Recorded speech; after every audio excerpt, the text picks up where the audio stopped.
हाँ जी, तो आज सब्ज़ियाँ खाने वालों को बहुत मज़ा आने वाला है क्योंकि आज हम बना रहे हैं आलू मटर और गाजरें। चिकन खा खा के गोश्त खा खा के तंग आ गए हैं। अब मैंने सोचा कि अब ज़रा थोड़ी सब्ज़ियों की तरफ आ जाएं और बदलते मौसम में ये सब्ज़ियाँ वैसे ही बहुत मज़ा देती हैं। तो शुरू करते हैं आज का काम। बिस्मिल्लाहिर्रहमानिर्रहीम। मैं गई किचन में और मैं शुरू करने वाली हूँ अपने किचन के काम। सबसे पहले मैं करूँगी चूल्हा साफ़, क्योंकि हर काम करने से पहले किचन का मैं चूल्हे की सफाई करती हूँ और साथ में आपको बतानी हूँ वजीफ़ा। वैसे तो बिस्मिल्लाह से बढ़ के कोई वजीफ़ा नहीं, हर काम शुरू करने से पहले बिस्मिल्लाहिर्रहमानिर्रहीम पढ़ लें तो इससे ज़्यादा और बरकत वाली कोई चीज़ नहीं। और इसके साथ ही मैं आपको एक ख़ास वजीफ़ा बताती हूँ जिससे आपकी हर तरह की मुश्किल परेशानी दूर होगी, ज़ाती घर मिलेगा, बल्कि व्यूज़ भी बढ़ेंगे, आपका जो है ना बच्चों के और शोहर की रिज़्क़ रोज़ी में इजाफ़ा होगा, तरक्की होगी, जो आप चाहेंगे, जो अल्लाह से मांगेगा इंशाअल्लाह मिलेगा। तो मैंने भी अपनी हर मुश्किल और परेशानी के लिए इसको पढ़ा है और अल्लाह ताला ने मेरी वो मुश्किल और वह मेरी परेशानी फ़ौरी दूर की है। तो बस अब आपको मैं बताती हूँ कि सूरह माइदा की आयत नंबर 114 है। वो 10 टाइम आपने सुबह पढ़नी है और 10 टाइम आपने शाम को मगरिब के टाइम, और ज़्यादा से ज़्यादा इस्तग़फ़ार करना है, ज़्यादा से ज़्यादा इस्तग़फ़ार करना है और दुरूद पाक जितना हो सके आपने पढ़ना है। अपनी नमाज़ों की हिफाजत करें, उनको ज़ाया ना होने दें, उनको वफ़ात ना पाने दें, क्योंकि जब हम कोई नमाज़ छोड़ देते हैं, क़ज़ा करते हैं तो वो फ़ौत हो जाती है, तो उस वफ़ात हो जाती है उसकी। ये हमारा एक वहम है कि हम वो दोबारा पढ़ लेंगे क़ज़ा नमाज़, ऐसा नहीं होता। तो हमें चाहिए हम अपनी नमाज़ें भी टाइम से पढ़ लें और अपने जो है ना ज़िक्र और अस्कार भी टाइम से करें। बकाया रूटीन के जो हमारे काम है वो तो हमने रूटीन में करने ही करने हैं, तो इनके साथ साथ हम अपने ये काम अल्लाह को भी याद रखें और उसका ज़िक्र हमारी ज़बान पे हर वक्त रहना चाहिए।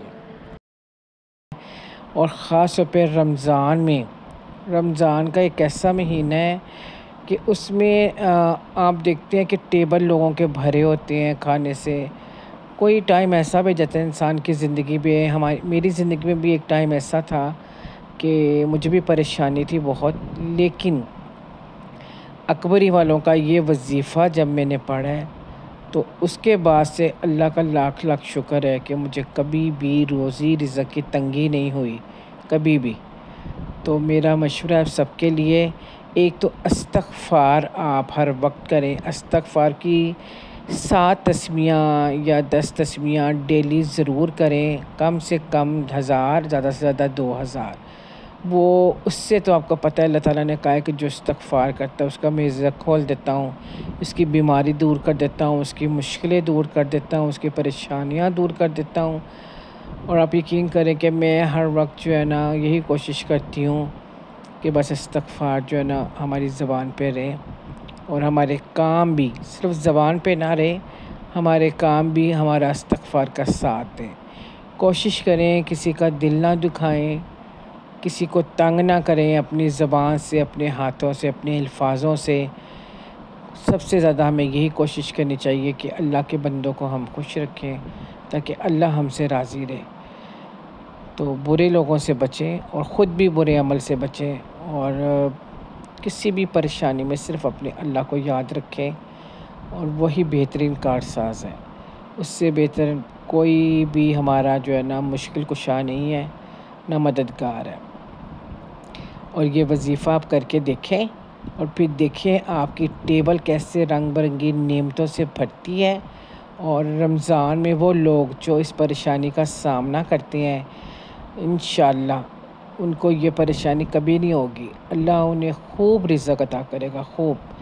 और इसके अलावा और बहुत से वज़ाइफ़ हैं जो मैं करती हूँ, अल्लाह को हर वक्त याद करती हूँ। इंशाअल्लाह मैं वो साथ साथ आपको बताऊँगी कि बेटे और बेटियों के रिश्तों के लिए जो है ना हमें क्या दुआ पढ़नी चाहिए, ताकि जो है ना हमारे बच्चों के नसीब खुले और जैसा अल्लाह ताला ने उनके खूबसूरत उनको बनाया, उनके नसीब भी अल्लाह ताला वैसे खूबसूरत बनाए और उनको हर मुश्किल और परेशानियों से बचाए।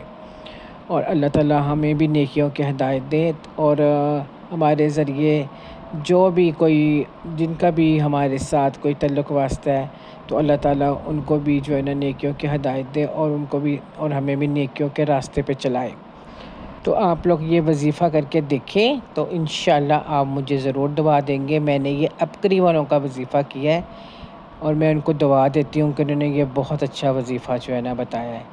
और इसके साथ-साथ मैंने अपना खाना भी बना लिया है, अपने रुमाल भी धो लिए हैं, अपना चूल्हा भी साफ़ कर लिया है, अपने बर्तन भी धो लिए हैं और अब बर्तन धोने के बाद मैं अपने घर की करूँगी सफाई, क्योंकि मैंने आपको बताया कि अपने सारे काम मैं ख़ुद करती हूँ।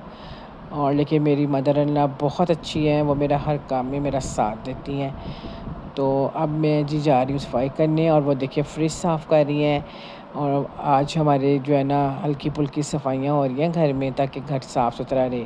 हाँ जी, तो बस अब मैं ये सारी जगहों पे ब्रश लगा के अब मैंने ये बरामदे में ब्रश लगा लिया है। अब मैं कमरों में लगा के अपनी सफाई मुकम्मल करके तो आपको दिखाती हूँ एक पम्फलेट, और आप उसको देखिएगा, उसको पढ़िएगा, आप वहाँ पे जाइएगा, उसको आज़माइएगा। इंतहा से ज़्यादा फ़ायदेमंद है मोहरों के मरीज़ के लिए, पट्ठों के मरीज़ के लिए और फ़ालिज के मरीज़ के लिए। मुझे शदीद पट्ठों की और मोहरों की तकलीफ़ हुई थी और मेरे हस्बैंड को, और हम वहाँ पे दिनों में ठीक हो गए थे। तो बस अब आप अपनी ये तकलीफ़ दूर करना चाहते हैं तो यहाँ पे आप ज़रूर जाइएगा। मैंने सोचा कि मेरी तकलीफ़ दूर हुई है तो मैं सबको बताऊँ, जो मरीज़ है वो यहाँ पे ज़रूर जाए और इससे फ़ायदा हासिल करें। तो जी बस, तो अब मेरी है नमाज़ का टाइम, मैं पढ़ने जा रही हूँ नमाज़ और आपसे चाहती हूँ इजाज़त अगले व्लॉग के लिए। अल्लाह हाफ़िज़।